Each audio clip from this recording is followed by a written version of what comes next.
అల్లూరు జిల్లా గిరిజన పాఠశాలల్లో గంజాయి మాఫియా రాజ్యమేలుతుందని జెడ్పీటీసీ సభ్యులు ధ్వజమెత్తారు. విశాఖలోని జిల్లా పరిషత్ లో స్థాయి సంఘాల సమావేశాలు గురువారం జరిగాయి. విద్యాశాఖకు సంబంధించిన చర్చలో పలువురు సభ్యులు మాట్లాడుతూ సమస్యలు ఏకరువు పెట్టారు. గంజాయి మత్తులో బయటి వ్యక్తి ఒక విద్యార్థిని హత్య చేశాడని ఒక సభ్యుడు గుర్తు చేశారు.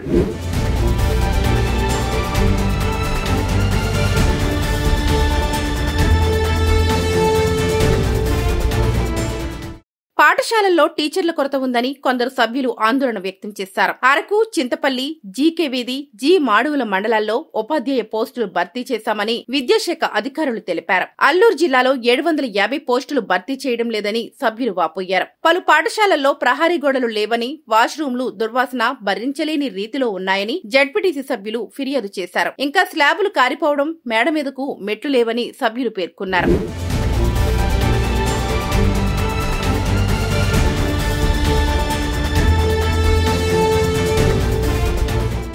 విద్యాశాఖ అధికారులు మాట్లాడుతూ అల్లూరు జిల్లాలో 26 కోట్లతో పనులు ప్రారంభించామని తెలిపారు. జిల్లా పరిషత్ చైర్పర్సన్ జె సుభద్ర మాట్లాడుతూ కొత్త పాఠశాలలు ప్రజలకు అందుబాటులో ఉండాలని హితవు పలికారు. అధికారులు ఈ విషయంలో ప్రజా ప్రతినిధులతో చర్చించి స్థలాలు గుర్తించాలని కోరారు. కొత్త పాఠశాలల విషయమై తమకు సమాచారం లేదని సభ్యులు విచారం వ్యక్తం చేశారు. అనంతరం వైద్య ఆరోగ్య శాఖ అంశం మీద చర్చ జరిగింది. పలువురు సభ్యులు మాట్లాడుతూ సిహెచ్సిలలో సిబ్బంది సక్రమంగా పనిచేయడం లేదని ఫిర్యాదు చేశారు. అలాగే ఆశా వర్కర్ పోస్టులకు లక్షవంతున ముడుపులు వసూలు చేస్తున్నారని కొందరు సభ్యులు ధ్వజమెత్తారు.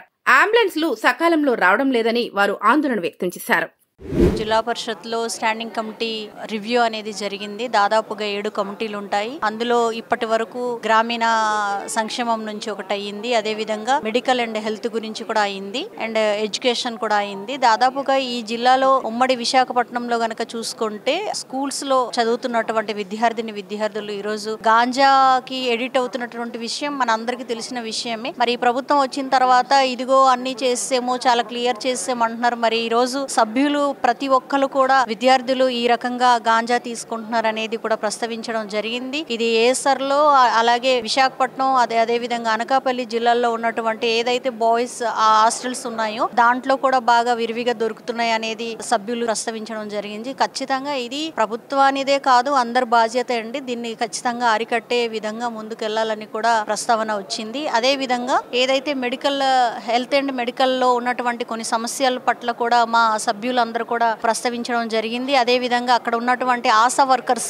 గత నోటిఫికేషన్ లో ఏదైతే ఆశా వర్కర్స్ నియామకాల మీద కొన్ని అవకతవకలు జరిగాయో అవన్నీ కూడా క్యాన్సిల్ చేసి మళ్ళీ రీ నోటిఫికేషన్ ఇచ్చి మళ్ళీ ఇంకొకసారి దానికి ఇంటర్వ్యూ చేయాలనేది కూడా కోరి ఉన్నారు. అదే విధంగా డాక్టర్స్ కొరత అనేది చాలా వరకు ఉన్నాయి. స్టాఫ్ నర్సులు కానివ్వండి, జిఎన్ఎంస్ కానివ్వండి, అదే విధంగా ఎల్టీస్ కానివ్వండి, ఇలాగ అన్ని రకాలుగా కూడా వేకెన్సీస్ ఏదైతే ఉన్నాయో అవన్నీ కూడా ఫిల్ చేయాలని కూడా అడగడం జరిగింది. అదే విధంగా ఈ రోజు ఐటీడీఏ కి సంబంధించినటువంటి ట్రైబల్ వెల్ఫేర్ స్కూల్స్ ఏదైతే ఉన్నాయో వాటన్నిటికి కూడా పిల్లల యొక్క హెల్త్ ని దృష్టిలో పెట్టుకొని ఖచ్చితంగా ప్రభుత్వం అక్కడ హెల్త్ వర్కర్లను కూడా నియమించాలనేది కూడా ప్రస్తావించడం జరిగింది. సో అనేక సమస్యలు జిల్లా పరిషత్ దృష్టికి తీసుకురావడం జరిగింది. ఖచ్చితంగా ప్రభుత్వం నోటీసులో మేము పడతామని కూడా తెలియజేసుకుంటాం.